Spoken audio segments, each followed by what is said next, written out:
We finally have details on teaser number 4, the big one, the Avengers Doomsday teaser that's supposed to give us our first proper look at Doctor Doom on the big screen, with Robert Downey Jr. behind the mask. And here's the funny part. Insiders say it's going to be the shortest teaser Marvel has rolled out so far. Runtime? Just 1 minute 9 seconds.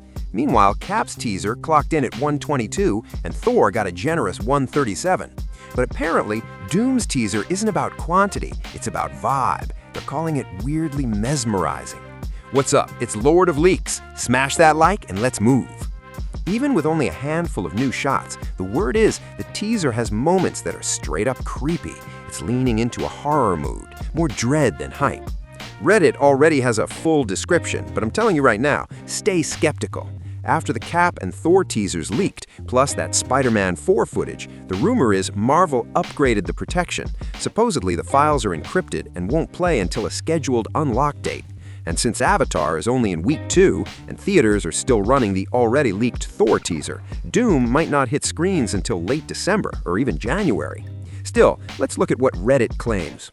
Allegedly, we open on Doom from behind in Latveria, watching the world from his castle like a nightmare landlord checking his property. Then we cut to Reed Richards, locked in at the lab, and Doom shows up in person. The implication is Reed is completely caught off guard. And yeah, stay till the end because I'll tie it together and give you my take. The final shot is the money shot. Doom takes off the mask and we get a partial reveal of his scarred face, RDJ's Victor Von Doom, but not fully. More like half a face, enough to haunt your imagination, then blackout. Then the familiar Avengers logo hits with the countdown timer. And if you do the math, it checks out. This teaser is so short, and the logo timer eats a chunk of it, so we're probably talking 3 quick scenes total. And honestly, with Doom being Marvel's crown jewel right now, the Russos aren't dumping huge spoilers in his very first teaser. People dreaming about Tony Stark becoming Doom in the debut clip, I get it, but I wouldn't bet on it. The real villain of Avengers 5 isn't Doom, it's Doctor Strange, the smug wizard in a designer cape who always talks like he's already read the final page. He says he ran the numbers, but his math doesn't look like salvation, it looks like a controlled burn of entire universes. If the insider talk is even half true, Steven isn't just standing next to Victor, he's lighting the match for him. Strange helps Doom accelerate the multiverse collapse because the system is breaking. Incursions keep happening, realities collide, and both worlds get erased. So their solution is simple, brutal, and very genius-coded. Stop the mess by deleting the playground. Build one giant battle world instead of a billion unstable branches. One world, one set of rules, one throne, under their supervision. And here's the nastiest version of the theory. Strange didn't meet Doom, he manufactured him.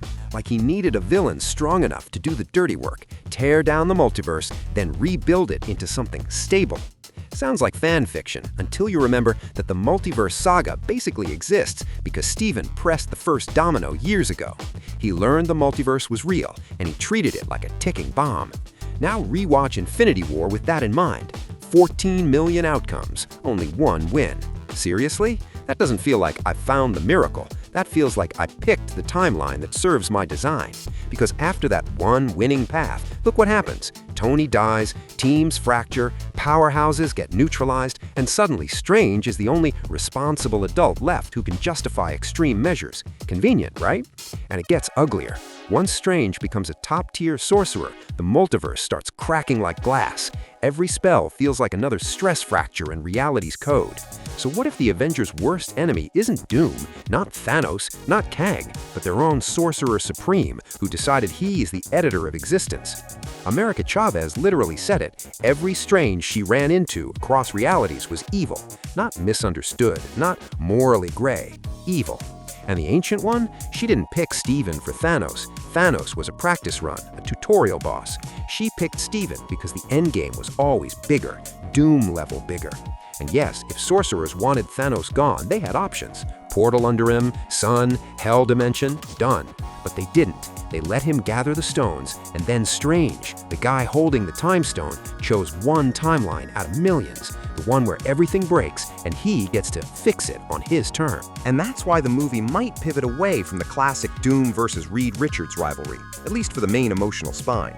Because the real centerpiece could be Doom versus Captain America. If that's the play, then Marvel are basically doing the craziest full circle imaginable. RDJ and Chris Evans back at the top of the poster, like it's 2016 again, except now it's Civil War, but stretched across entire realities. And the lineup split writes itself. Some heroes will absolutely back Doom, the pragmatic ones, the we do what we must crowd. Same Doctor Strange energy. Especially with those rumors floating around that Steven betrays the Avengers and slides to Victor's side. But the majority, they're gonna rally around Cap, because he's not just a guy with a shield, he's the symbol. Freedom, choice, the idea that you don't fix the universe by deleting it. Because let's be real, wipe the multiverse to stop the chaos is not a pitch everyone can swallow. And now the big question, who is this Doom, really? A fully original Victor, or a Tony Stark-shaped nightmare wearing a new name? And what if Marvel twists the knife even deeper and gives us a Tony variant cameo from another universe? I'm calling it right now. At minimum, we're getting something. Because you don't bring back Robert Downey Jr. and pretend Iron Man never existed. You just don't. That's leaving money, emotion, and pure cinematic electricity on the table. So yeah, I'm waiting for official Doom footage. Once we get real shots, not whispers and text leaks, we can finally do the proper autopsy and build theories that don't fall apart on contact with reality. And seriously, thank you for the support on these Avengers videos. It genuinely fuels the grind. If you enjoyed this one, hit like and subscribe. It helps more than you think. New video tomorrow.